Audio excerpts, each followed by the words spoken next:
الحمد لله والصلاة والسلام على رسول الله أما بعد فأعوذ بالله من الشيطان الرجيم بسم الله الرحمن الرحيم إن الذين يحبون أن تشيع الفاحشة في الذين آمنوا لهم عذاب أليم في الدنيا والآخرة صدق الله العظيم.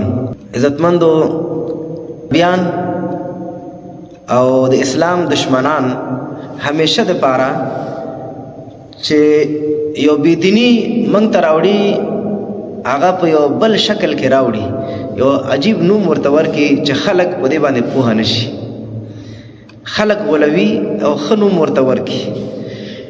غربیانو اروپایانو امریکایانو چې منګ ته د دیوسه فرهنګ راوړی و، نو هغوی د دوسي په نوم باندې موږ ته را نه وړ. وجه دا ده چې دوسي یا دا دوس ټکی زمونږ په فرهنګ کې، زمونږ په عقایدو کې، زمونږ په ملت او ولس کې، زمونږ په ژبه کې او زمونږ په روحي او سایکالوژي ژوند کې دا یو منفور ټکی دی، یو ناخوښ ټکی دی خلکو ته چې چاته ته ووایي چې ته دوس شه. اوس دوس څه ته وایي؟ هغه کس چې په خپل خور، په خپل مور، په خپل لور او دارنګې په ښځینه باندې غیرت نه کوي، دا پوښتنه نه کوي چې دا چیرته لاړه، چا سره لاړه، چا سره انډیوالي کوي، چیرته ګرځي، نو دې کس ته دوس وایي. یا خبر شي خو ځان ور باندې بې تفاوته کړي، نو دې کس ته څه وایي؟ دیوس وایي. دا د عربی ټکی دی او پښتو کې هم خلک ورته دوس وایي، خو دا اصل کې د عربی ټکی دی، دیوس.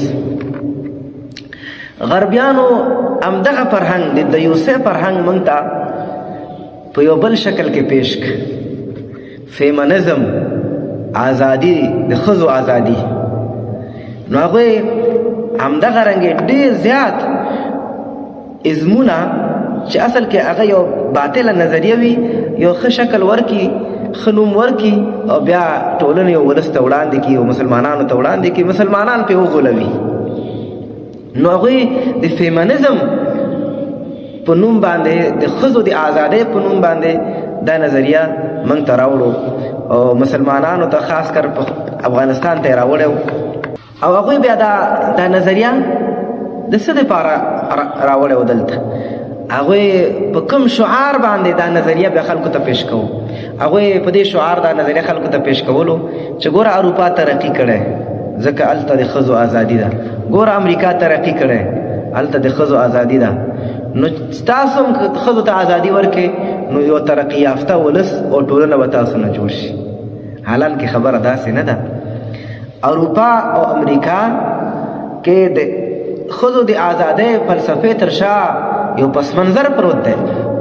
هلته د ښځو ازادي څنګه منځته راغله او څه لاملونو اسبابو؟ په اروپا کې د فرانسې د انقلاب نه مخکې په اروپا کې د نصرانی فیلسوفانو، اروپا تقریبا 90% خلک ټول مسیحیان دي، نصرانیان دي، د نصرانی فیلسوفانو، د نصرانی علماو او د نصرانیت دانشمندانو لا په دې کې اختلاف و چې ښځه انسان ده که نه ده. هغوی دا ویل چې ښځه انسان نه ده بلکې ښځه د انسان د ساتیرۍ لپاره الله یو بل مخلوق پیدا کړی، دا انسان نه ده. ښځو ته د انسانیت په نظر باندې په اروپا کې نه کتلی کېده. بیا چې کله دنیا نړۍ صنعتي شوه، صنعت منځته راغی، نو هر چا کار کوو، سړي هم کار کوو، ښځو هم کار کولو، ځکه هلته یوه نظریه د انډیویجولیزم، معنی هر څوک د ځان ته ګټي او ځان ته د خوري. نو ښځو کار ته ضرورت درلوده. نو کله چې ښځو کار کولو نو د سړو سره برابر ښځو هم کولې او سړو به هم کوو، خو لیکن مزدوري به ښځو ته نیم ورکولی کېده. مثال خبره 100 روپۍ به سړي ته ورکولی کېده، 50 روپۍ به ښځې ته، او کار به دواړو پوره کولو، برابر کولو. نو ښځو د دې په مقابله کې یو قسم پاسون ته آماده شوې چې دا ولې موږ سره دا ظلم کېږي.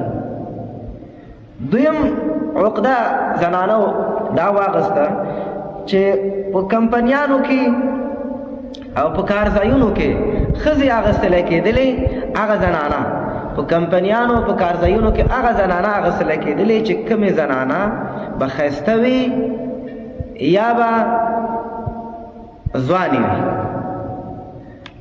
هغه زنانه به چا نه اغوستلو چې رنګ نه بدرنګې وي یا به د عمر نه پخې وي. ولې؟ ځکه د کمپنیانو مشران صاحب رسوخ خلک هلته د ښځو نه خپله جنسي غریزه پوره کولو.